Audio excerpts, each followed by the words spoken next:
آگے سماعت فرمائیے، وضو کے پانی سے گناہ دھل جاتے ہیں، وضو کے پانی سے گناہ دھل جاتے ہیں۔ حضرت عبداللہ حضور کے صحابی راوی ہیں، فرماتے ہیں کہ ہمارے آقا رحمت عالم صلی اللہ علیہ وسلم نے فرمایا کہ مسلمان بندہ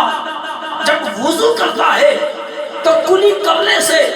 منہ کے گناہ گر جاتے ہیں، جب ناک میں پانی ڈالتا ہے صاف کرتا ہے تو ناک کے گناہ نکل جاتے ہیں، اور جب منہ دھویا تو اس کے چہرے کے گناہ یہاں تک کہ پلکوں کے گناہ نکلے، اور جب ہاتھ دھوئے تو ہاتھوں کے گناہ نکلے، یہاں تک کہ ہاتھوں کے ناخنوں کے گناہ نکل گئے، اور جب سر کا مسح کیا تو سر کے گناہ نکلے، یہاں تک کہ کانوں کے گناہ نکل گئے، اور جب پاؤں دھوتا ہے تو پیروں کے گناہ نکلے، یہاں تک کہ پیروں کے ناخنوں سے گناہ دور ہو جاتے ہیں۔ تو حضرت جبہ کا توجہ کریے، حضرت امام اعظم ابو حنیفہ رضی اللہ تعالیٰ عنہ نے دیکھا ایک شخص وضو کر رہا ہے اور اس کے اعضائے وضو سے زنا کے گناہ گر رہے ہیں۔ اس شخص کو بلایا اور فرمایا، اے فلاں، تو زنا کی خطا کا مرتکب ہے، تو نے زنا کا گناہ کیا ہے۔ اس شخص کو حیرت ہوئی کہ جب میں نے زنا کیا تو کوئی دیکھنے والا نہیں تھا، میرے اور عورت کے علاوہ اس فعل بد کے بارے میں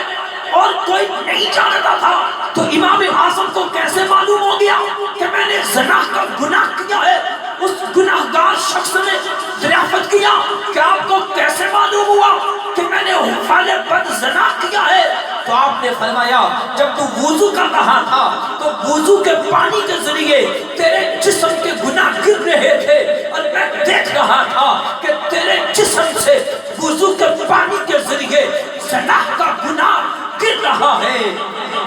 تو حضرت جبہ کا توجہ، اے ایمان والو، اس واقعے سے پتا چلا کہ وضو کا پانی تمام گناہوں کو دھو ڈالتا ہے۔ اس لیے ہمیں چاہیے کہ کامل وضو کیا کریں تاکہ ہمارے گناہ دھل جائیں۔ اور دوسری بات یہ معلوم ہوئی کہ اللہ تعالیٰ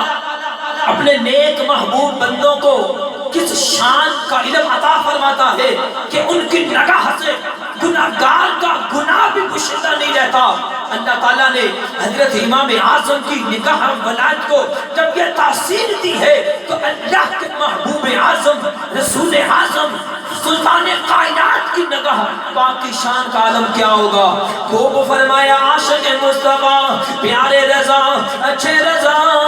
امام احمد رضا سرکار اعلی حضرت فرماتے ہیں، جس طرف